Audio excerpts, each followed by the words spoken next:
আলাইকুম, আশা করি সকলেই ভালো আছেন।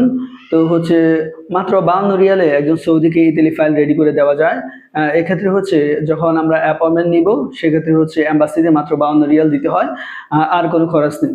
তো সৌদি ফাইল রেডি করার ক্ষেত্রে হোটেল, টিকেট, ইন্স্যুরেন্স আমরা এগুলো ফেক দিয়ে থাকি, অরিজিনাল দেওয়ার কোনো প্রয়োজন হয় না।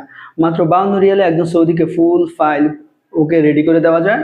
সে হচ্ছে এম্বাসিতে জমা দিবে, ১ সপ্তাহ পর হচ্ছে ভিসা পেয়ে যাবে।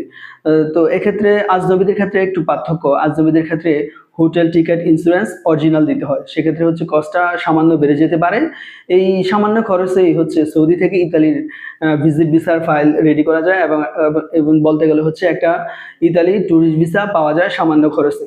তো আপনারা যারা এই ভিসার কাজগুলো শিখতে চান আমার সাথে যোগাযোগ করবেন। ইনশাল্লাহ A to Z গাইডলাইন পাবেন। আমি সৌদিরা যে 16টি দেশ সবচেয়ে বেশি ভ্রমণ করে, এই 16টি দেশ নিয়ে একটি ভিসা কোর্স চালু করেছি। আপনারা চাইলে এই 16টি দেশের ভিসা প্রসেসিং সম্পূর্ণ গাইডলাইন শিখতে পারেন আমার কাছ থেকে। তো হচ্ছে যারা এই ভিসার কাজগুলো শিখতে আগ্রহী অবশ্যই আমার সাথে যোগাযোগ করবেন।